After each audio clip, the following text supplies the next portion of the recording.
नमस्कार। पतंजलि योग सूत्र पे हम लगातार बात कर रहे थे। इससे पहले हम पतंजलि योग सूत्र के प्रथम पाद समाधि पाद, द्वितीय पाद साधन पाद, तृतीय पाद विभूति पाद का हम पूरी तरीके से उसमें हम डिस्कशन कर चुके हैं। अब अगला पाद जो है कैवल्य पाद है। इस पाद पे हमें अब चर्चा करनी है। सबसे पहले जो पाद है उसका जो प्रधान पाद है वो समाधि पाद है। उसमें समाधि के स्वरूप का वर्णन महर्षि पतंजलि ने किया। दूसरा साधन पाद है, उसमें समाधि को प्राप्त करने के लिए जिन जिन साधनों की आवश्यकता होती है उनका वर्णन जो है द्वितीय पाद में उन्होंने किया। और तृतीय पाद जो है विभूति पाद है। विभूति पाद में उन विभूतियों का वर्णन उन्होंने किया है, उन अलौकिक शक्तियों का वर्णन उन्होंने किया है। जब हम योग मार्ग पर लगातार हम प्रयासरत रहते हैं और लगातार हम कैवल्य की प्राप्ति या मोक्ष की प्राप्ति के लिए आगे बढ़ते रहते हैं तो उस समय हमें कुछ विलक्षण सिद्धियां प्राप्त हो जाती हैं, जिनका वर्णन उन्होंने जो है विभूतिवाद के अंतर्गत किया है। अब हम जो अंतिम पाद है पतंजलि योग सूत्र का वो कैवल्य पाद है। कैवल्य पाद की हम बात करेंगे। कैवल्य का मतलब केवल से है, केवल मतलब शून्य से है। जब व्यक्ति की जो इंद्रियां हैं, व्यक्ति का जो शरीर है, वो सब शरीर जो प्रकृति है, ये प्रकृति अपने कारण में विलय हो जाती है और जो पुरुष तत्व है, पुरुष तत्व जो है जो उसका जिससे वो निकल कर आया है उस परम तत्व में विलीन हो जाता है। तो उस स्थिति का नाम जो है कैवल्य है। तो इसमें जो है तीसरे पाद में जो नाना प्रकार की सिद्धियां बताई गई थी वो केवल समाधि से ही होती हैं।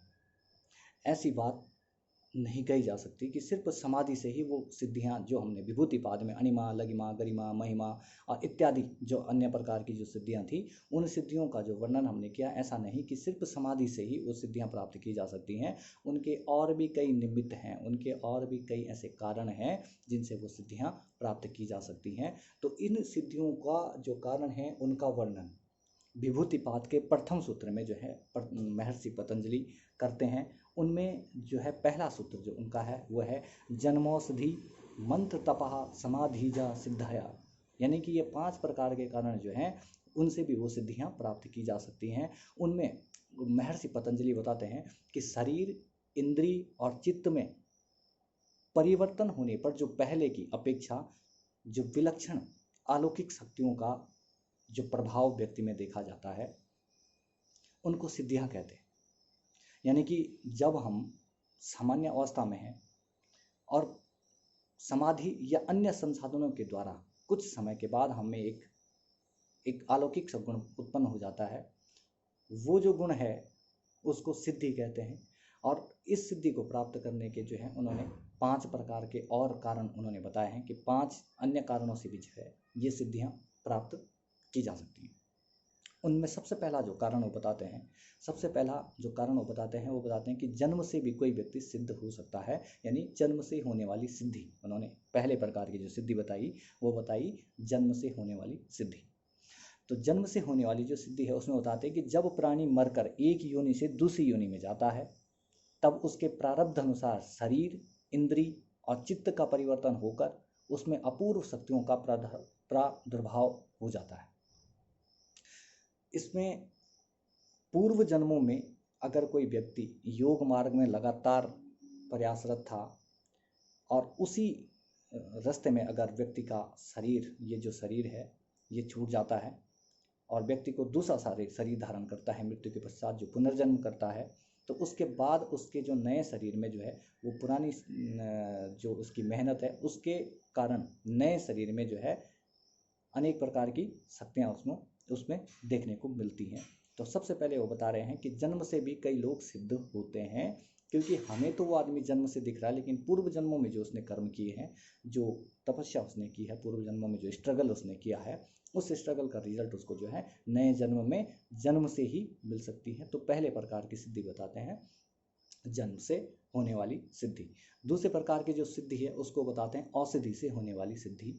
औषधि से होने वाली सिद्धि का मतलब है कि प्रकृति में जितने भी भौतिक पदार्थ हैं, जो द्रव्य हैं, उन द्रव्यों का उपयोग करने से, उनका सेवन करने से या उनका शरीर में किसी भी तरीके से उपयोग करने से जो है अनेक प्रकार की सिद्धियों को प्राप्त किया जा सकता है।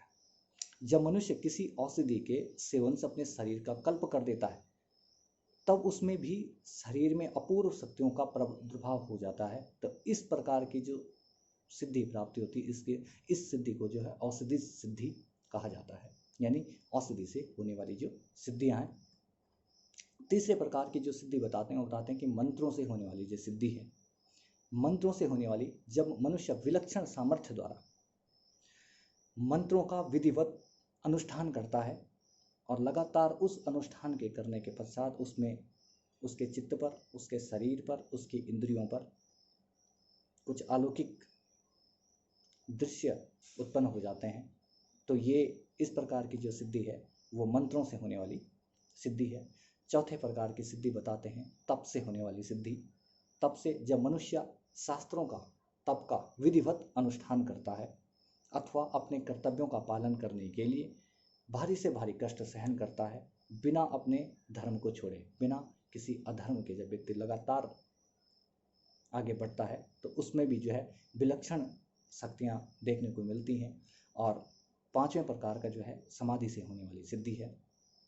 धारणा, ध्यान और समाधि के अभ्यास से जो शरीर, इंद्रियों और चित्त में अपूर्व शक्तियों का प्रादुर्भाव होता है, इसे समाधि सिद्धि कहा जाता है, जिसका वर्णन जो है पहले किया जा चुका है। तो ये जो तमाम प्रकार की सिद्धियां हैं, फिर से मैं एक बार इन सिद्धियों के नाम ले लेता हूँ। सबसे पहली जो सिद्धि है वो सिद्धि है जन्म से। दूसरी जो सिद्धि है वो सिद्धि है औषधियों से। तीसरी वाली जो सिद्धि है वह है मंत्रों के द्वारा। चौथे प्रकार की तप से और पांचवें प्रकार की समाधि से। तो ये 5 प्रकार की सिद्धियों का वर्णन किया है। इन पांचों, यानी कि हम ये नहीं कह सकते, पतंजलि ये कह रहे हैं कि सिर्फ समाधि के द्वारा ही सिद्धियां प्राप्त होती हैं, हम ऐसा नहीं कहते हैं। इसके अलावा और भी कई कारण हैं जिनसे ये सिद्धियां जो है आपको प्राप्त हो सकती हैं। अब इन्होंने जो है ये तो स्पिरिचुअल कंडीशन में कही, अब हम इसको प्रेजेंट कंडीशन में कहते हैं, जो वर्तमान परिप्रेक्ष्य है। उसमें अगर हम पहली सिद्धि की बात करें तो पहली सिद्धि जो है वो सिद्धि है जन्म से होने वाली सिद्धि। अगर वर्तमान में भी आप लगातार सत्कर्म करते जाते हैं, लगातार स्ट्रगल करते हैं, लगातार आप किसी एक टारगेट को फोकस करते हैं, तो अगर इसी बीच आपकी मृत्यु हो जाती है तो अगला जो शरीर आपको मिलेगा वो किसी भी तरीके की आपकी धारणा अगर है, अगर आप लगातार उसके प्रति प्रयास करते हैं, तो आपको जो अगला शरीर मिलेगा उसमें जो है वो सिद्धियां और वो लक्ष्य आपको दोबारा मिलेगा, उसको टारगेट करने की क्षमता आपको ऑटोमेटिक मिल जाएगी। दूसरे प्रकार के जो बताई हैं औषधियों से होने वाली, औषधियों से वर्तमान में बहुत सी ऐसी औषधियाँ जो है हमारे हॉस्पिटल्स और हमारे जो वर्तमान स्वास्थ्य प्रणालियाँ हैं उनमें यूज की जा रही हैं, जिनसे जो है, जैसे स्टेरॉइड लेने से जो है शरीर में मसल्स बिल्डिंग लोग कर रहे हैं। माइंड को साफ करने के लिए भी अलग अलग जो है औषधियाँ बनाई जा रही हैं, उनमें कई तरीके के केमिकल का यूज भी हो रहा है और कई प्रकार जो है आयुर्वेदिक चीज़ों का भी यूज हो रहा है। तो अलग अलग चीज़ों के प्रयोग से भी जो है शरीर में अलग अलग शक्तियाँ उत्पन्न की जा रही हैं। मंत्रों को सिद्ध करने से आप वेदों में, पुराणों में और अन्य किसी भी धर्म ग्रंथों में आप देखोगे तो उन कई ऐसे मंत्र हैं, अगर उनका आप विधिवत पाठ करते हैं, विधिवत अनुष्ठान करते हैं, उन मंत्रों का आप लगातार जाप करते हैं, तो उन मंत्रों से भी जो है व्यक्ति में अनेक प्रकार की सिद्धियां उत्पन्न हो जाती हैं। और जो अगला है मंत्रों से, और उसके बाद है तप से।